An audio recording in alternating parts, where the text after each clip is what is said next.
There is some new video that has surfaced in the Nolan Wells case that seems to support what we were told by sources directly with direct knowledge of the investigation. That after Nolan's friends left on their boat at 4:30, that Nolan remained at the island, and in fact, there was one report that claimed that he was there as late as 6 o'clock, still on the island.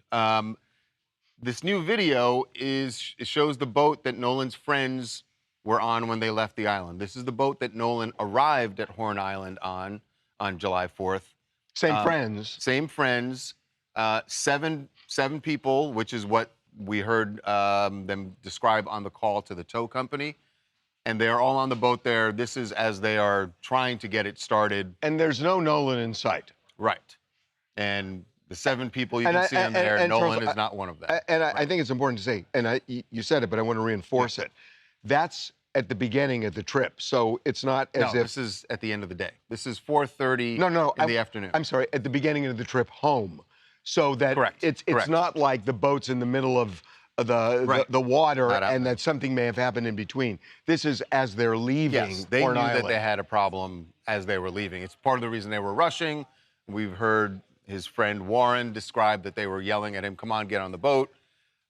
So, I mean, the only point I want to make is that it's not like the boat had traveled for 10 minutes and something could have happened in the 10 minutes. It's right at Horn Island where you see this video. Right. So eventually they get the boat started and they get towed for a while, and then they end up going back to the mainland. So this is really relevant because a lot of people think that his friends that he went with in some way are hiding something that may have happened in their presence with Nolan. And the audio from that phone call that was made to the tow company certainly added to that made people, because some people think they hear a reference to Nolan and they think they hear a reference to him being dead.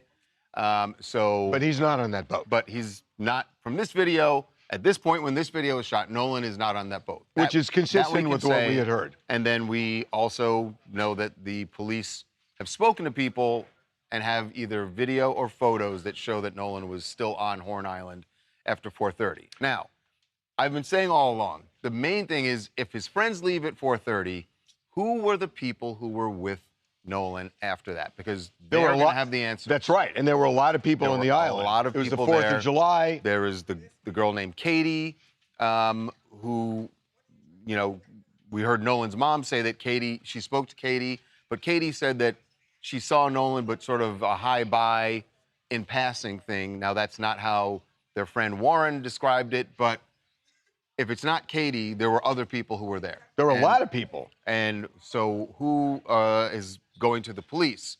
We now know from a document from the Department of Marine Resources in Mississippi. This is a document, ABC News obtained this, but it shows what they told searchers when they were going out searching for Nolan.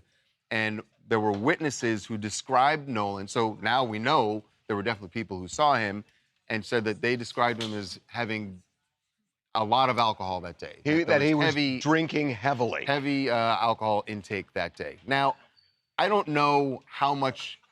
I understand that could be relevant depending on when we find out from the coroner how he actually died. So it could be relevant there. I don't think it's not a big newsflash to me. We spoke to a friend who was out there. He told us that the kids were drinking. Well, but we've heard multiple, and also I think it's 4th of July. But there's a difference. What are 18 and 19-year-olds doing on an island? They're drinking heavily. But they hadn't used the word heavily until now. And look, the reality of the word heavily is that if somebody falls overboard, that drowning is probably more of a possibility. I also think that word heavily is incredibly subjective. It is. So yeah, but you know what someone described to the police as heavily may not have been that big of a deal. I'm just saying it is too early to say whether or not him having alcohol, which is not, again, if you ask me, did I think Nolan was drinking that day? Of course he was.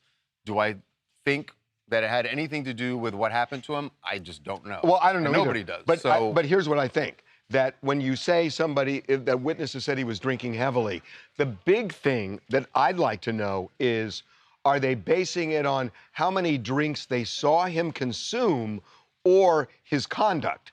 And Right. those are two very different things. Yes. That if somebody is just falling down drunk, that's different than saying he had 3 or 4 Yes. drinks. Right. And Can also matter- we don't know what the basis was for saying he was drinking The other heavily. relevance of it is what time of day was that, and when was the last time someone saw him? Because there was a last time, there was someone who saw him. What did they see? And that's the whole ball of wax there. And until we hear from that person, none of us really know, and we're all speculating as to what could have happened to him. Right. Jordan from Jackson here. As a native Mississippian, my heart aches for Nolan and the Wells family. In this audio, you can hear them screaming his name in the background. To me, that says he was already unalived when they had called the tow. But My theory, let me stop you for a second. How do you explain then this video of them leaving Horn Island on that boat and Nolan's not even on the boat? They made the call shortly thereafter when the boat was taking on water. And I know what you're saying because we've heard it. But if there's no video of him on the boat, how would they be saying that, 5 minutes in? my theory is that they panicked, dumped the body, and left. That is my theory. They knew that if they called, they could make it seem like the boat was sinking. That's what I think. I But don't he's think the not boat on. was But he's sinking at not all. on the No, boat. but he's saying that this video is shot after whatever happened to him happened. He's suggesting that whatever calamity happened to him, whatever someone did to him, happened before this video. I get it, but before that, the boat was just leaving Horn Island when the video was taken. So where would that have happened? That's my point. Again, the police could clear this up by sharing whatever evidence it is they have of him being on the island at a certain time. It appears they're just not willing to come forward with that at this point, probably because they're in the middle of their investigation. Yeah.